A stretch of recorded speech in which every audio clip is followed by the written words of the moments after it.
My name's Dave Dubeau, founder of MoneyPartnerFormula.com, and this show is built for everyday real estate investors who are actively doing deals and looking to scale using other people's money. So if you're an active real estate investor and you want to get featured on this show to talk about your own real estate and capital raising experiences, then just go to daveinterviewsyou.com. Now let's get rolling with this episode, and remember to subscribe for daily interview content. All right, guys, welcome to Property Profits Podcast. I'm your host, Bryce Kaminsky, filling in for Dave Dubeau. And have you ever thought about turning your love for camping, canoeing, and condos into a thriving real estate venture?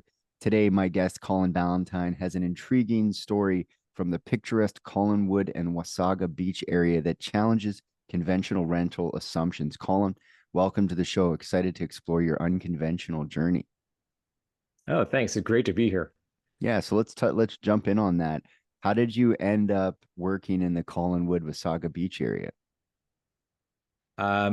Actually, we have family and a lot of friends up in the Collingwood area, and we were venturing up there quite a bit. And my wife and I have designs that eventually that's where we're going to go. We're going to head up there to retire. We love the outdoors, as your intro kind of alluded to.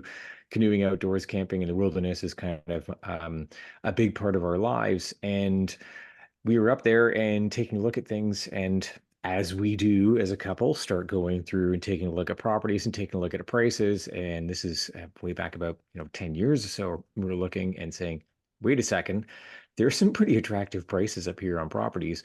And we had a number of real estate investments down in Mississauga and Oakville, and decided to look at focusing north. So we did, and then eventually decided to go more all in up in the Lower Simcoe, Georgian Bay area, and pulled the trigger on a few properties and did some burrs up there.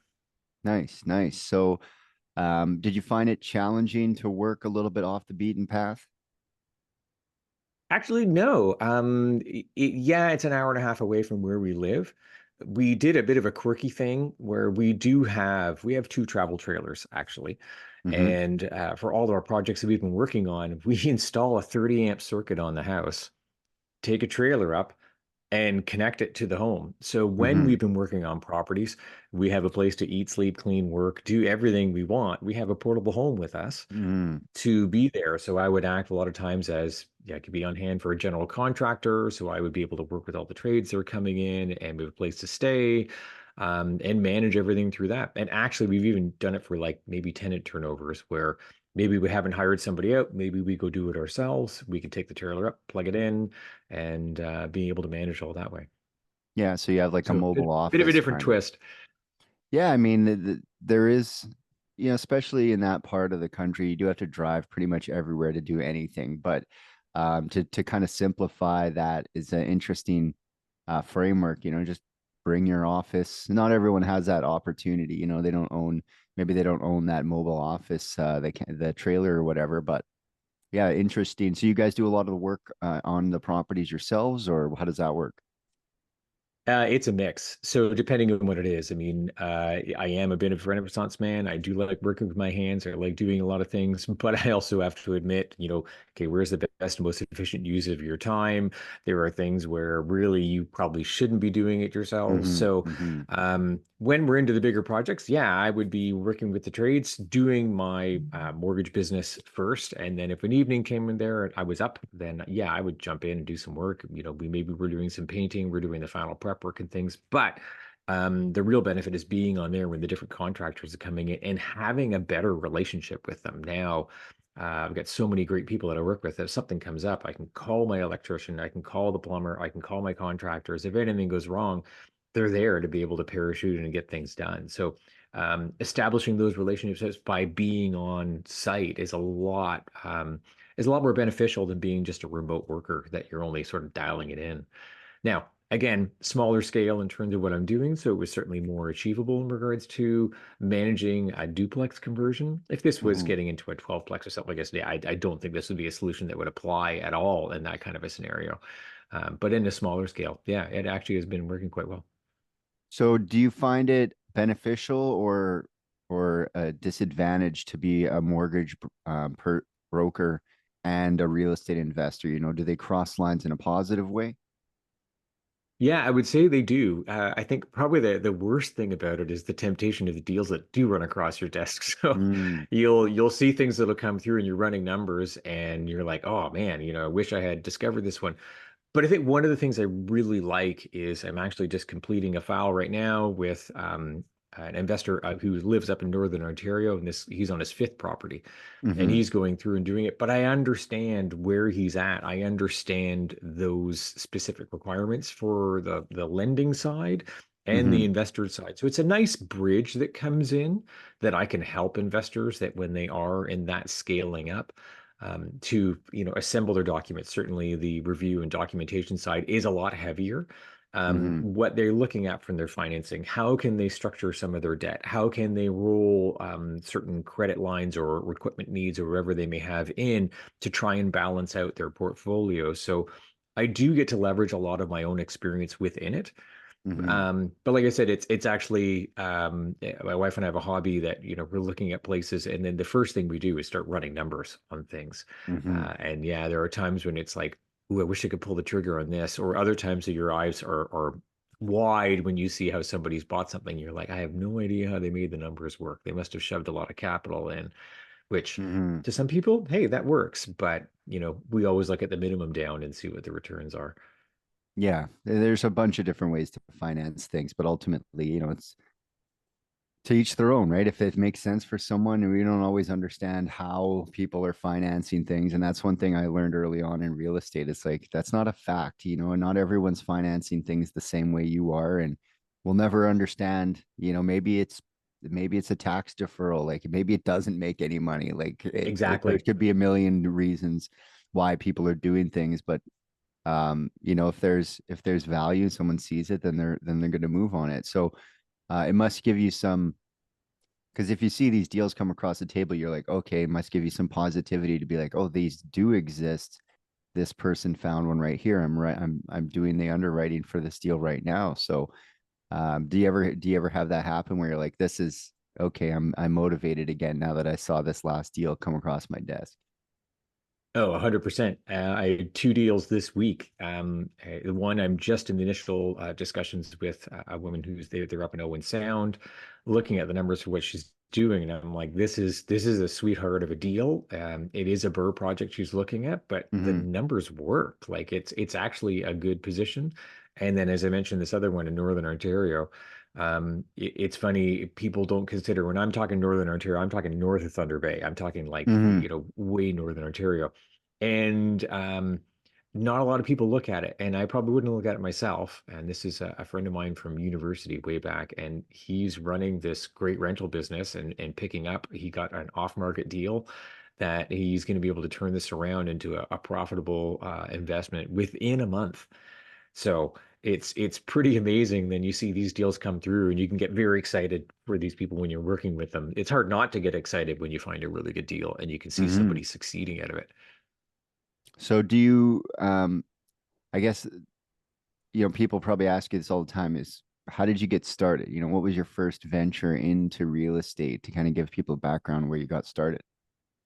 Yeah, I'd say there's actually sort of two starts. When my wife and I got married and we were looking for a home, we live in at Oakville, Ontario.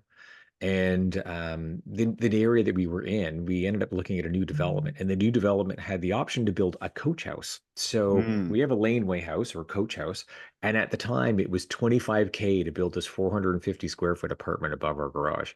yeah. Now, this was a few years ago now, plus Yeah, 20, things have changed. Yep. and things have changed. So another friend of mine in the neighborhood just built one, and it cost him about $265,000 to build Wow. a 450 square foot apartment above his garage. So it was a great first step in, and it was a big convincing to chat with Jenny and say, I think we should do this. However, it was one of the smartest decisions we ever made, and that was the first real fray into, I would say a soft entrance into real estate investing. Once we'd got our appetite, sort of our taste buds wet for that, then we started going through and looking into and expanding out a different kind of investment portfolio. And we ended up doing a condominium purchase, and we rented a condominium or not rented, we bought a condominium in Mississauga and rented it. Condominiums turned out to not really be our cup of tea. I didn't like the fact we couldn't fully control everything. You had Yeah. a condo board that could make decisions, and they made some. If you think about, remember they were doing contract rates for gas and electricity and everything. Mm-hmm. There's all this Mm-hmm. fear, everything Mm-hmm. went.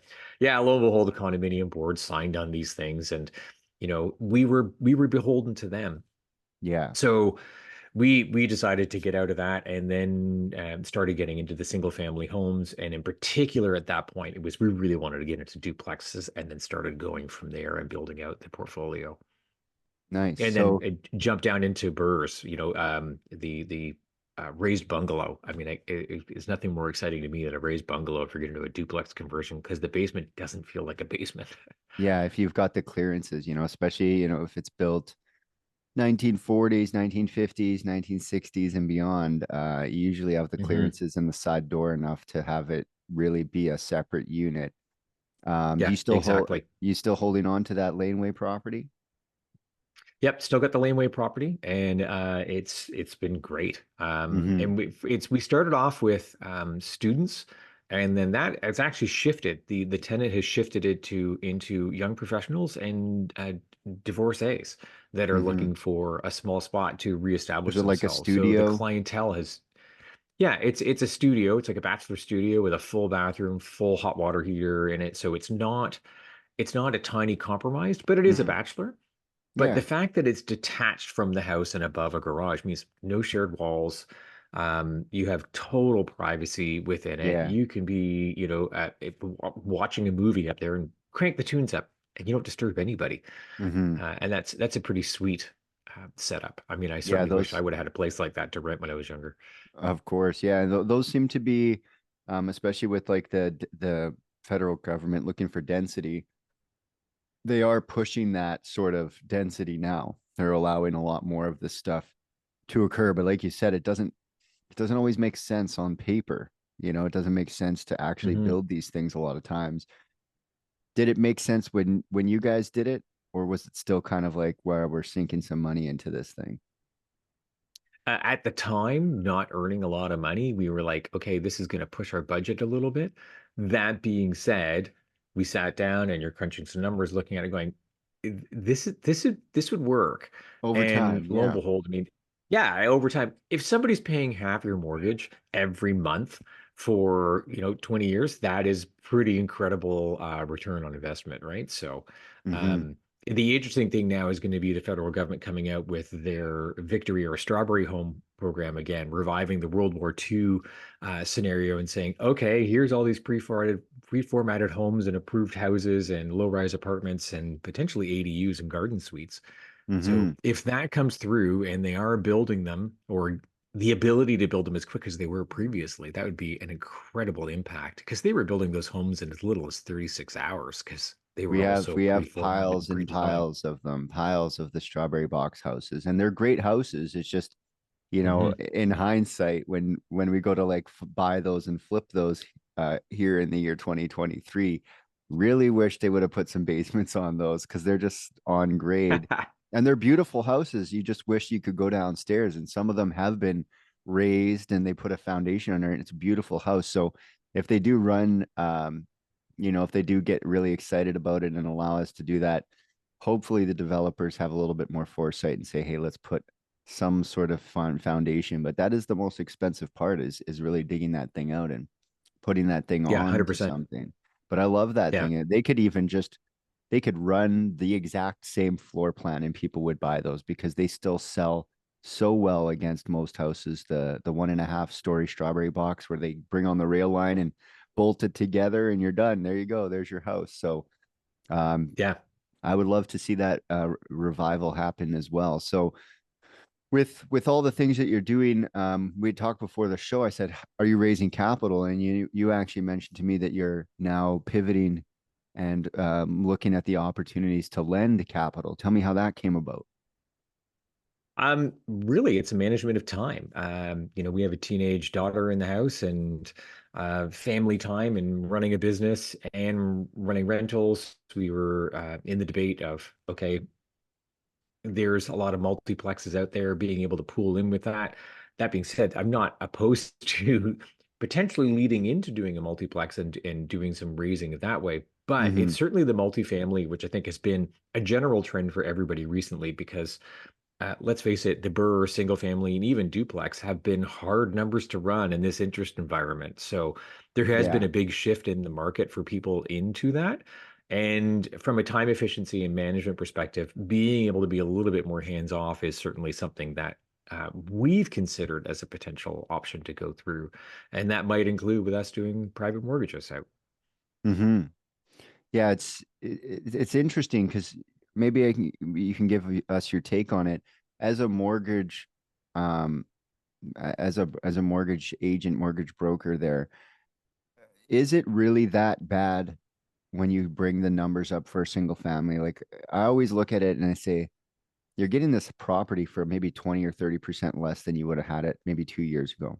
Let's say that it was Mhm. a million and now you're getting it for, I don't know, 870 or 850 or something. It's come down a bit. Wouldn't you say to the person, hey, you might not be making any cash flow, but you've just saved yourself 150,000, 250,000 off the thing. Carry the thing for maybe a year, maybe two, take a short-term mortgage, like a 2 year or 3 year, and then it's going to make money. It's just not today. Is that kind of what went into your thought process? Is you decided to lend instead of joining in on that? I don't want to carry someone else. I don't want to pay for someone else to live there.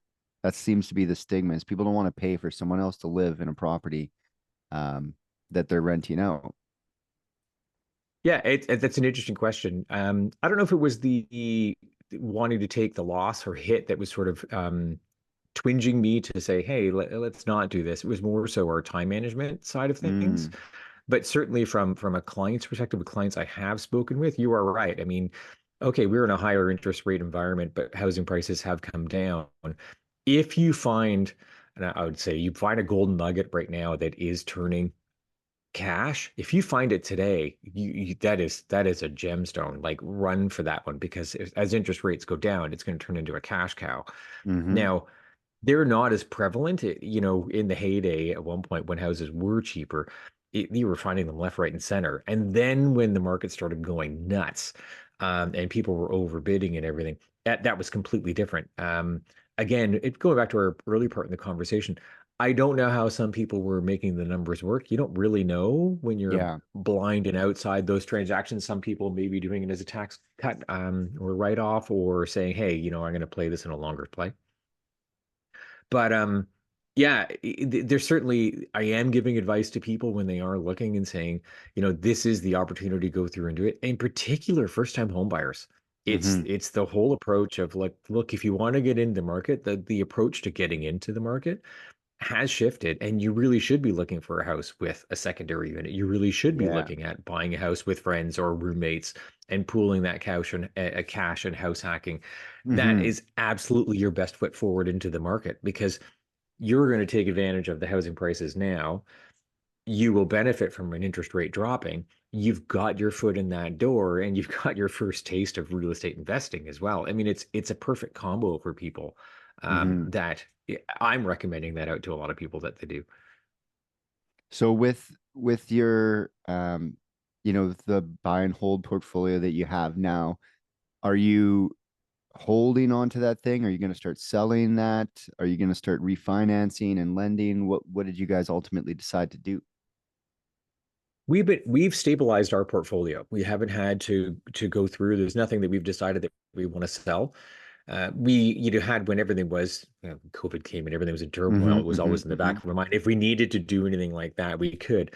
We've been fortunate enough in the way we had structured our debt that we have been stable and in the black still. mm-hmm, So I know that's not been the case for everybody, and some people are, taking a shorter term hit and saying, okay, it's going to cost me a couple $100 a month, but in the long term, this is going to pay off. So we, from our last Burr project that we had done, we had pulled capital out, do the typical pull the capital, shove it into the TFSA, sitting on mm-hmm. that. And that would be the capital to launch into the next The project. next one, yeah. And just parked it actually. And and we're waiting for what's the next opportunity coming up. And this is the debate that we're going through is like, hey, is it pooling in with others and going through to do that multiplex? There's certainly a lot of attraction in doing that. Mm-hmm. But on the flip side, it could be, instead of being the one coordinating that, could you be the one lending to it? So it's a two-way street, and we're in the middle of doing that evaluation on both of them because both strategies are viable. Because clearly the market still has a lot of, multi-unit demand that's Mm-hmm. coming. Mm-hmm. And with some of these programs coming in, there's a great opportunity for money partners and for the aggregators. Yeah. Well, one thing, if you want my 2 cents or my advice, is if you decide to Always love lend, getting advice. yeah, if you decide to lend, one thing as someone who's been the one receiving these loans, at the end of the day, and I've seen this happen all the time, is if they don't do the job properly, it will end up becoming yours. I've known people who've had to come in and take the property over, and if they don't do the job properly, you end up becoming the GC anyhow. So I feel like a lending position, some people lend without knowing much about the actual underlying thing. But you as a lender, knowing if someone's doing a good job, I think would be really powerful. That's stage 5. If you can get to stage 5 in the pyramid of like finding deals, getting them under contract, flipping property, making some money, buying, holding things, you've managed to make it to level 4. And now if you've got enough positioning to go to level 5 and start lending back down to the people that, were your age when you started, that's really that's the end game. So I would think about it seriously and say, look, let's move to the end game. We don't need more tenants and toilets. We need more money in the bank. Yeah, but there's still tenants and toilets are very attractive. Yeah. Someone's got to manage the tenants in the toilet. So if people want to connect with you, they want to find out more, they want you to put their mortgage together. How do they connect with you? What should they do? How do they find you? I spend a lot of time on Instagram. So I'm the mortgage builder on Instagram, Mm-hmm. and you can find me at themortgagebuilder.ca, part of the Bricks Mortgage Group. And yeah, I'd love to connect there. You can find me on LinkedIn as well. And yeah, I'd love to connect. I love sharing ideas and networking with people because you gain so much from others and their experience. You'll never really know everything.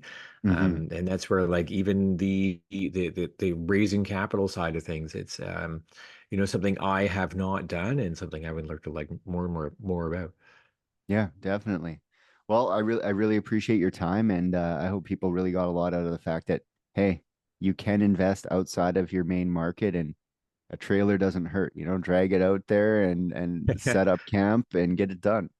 Yeah, it's a unique way to try and facilitate and take advantage of it. Plus, you can actually write off the camper as a business expense. There you go. Leave it up to the mortgage broker to tell me about the write-offs. Perfect. Well, I appreciate it, Colin, and until next time, guys, we'll catch you on the next episode. Hey there, I really hope you enjoyed that episode. And as always, if you want to listen to more daily interview content, make sure you subscribe. And if you're an active real estate investor and you're doing deals and you'd like to get featured on this show, then just head over to daveinterviewyou.com. Now at moneypartnerformula.com, we help real estate investors to create a process for predictably getting capital so they can do more deals without relying on hard money lenders or the banks. We do this by building them a private capital marketing system. Now, if you want help turning yourself into a big money capital attraction machine, then book a call with our team to see how we can help. Just visit moneypartnerformula.com to find out more. All right, take care, and we'll see you on the next interview.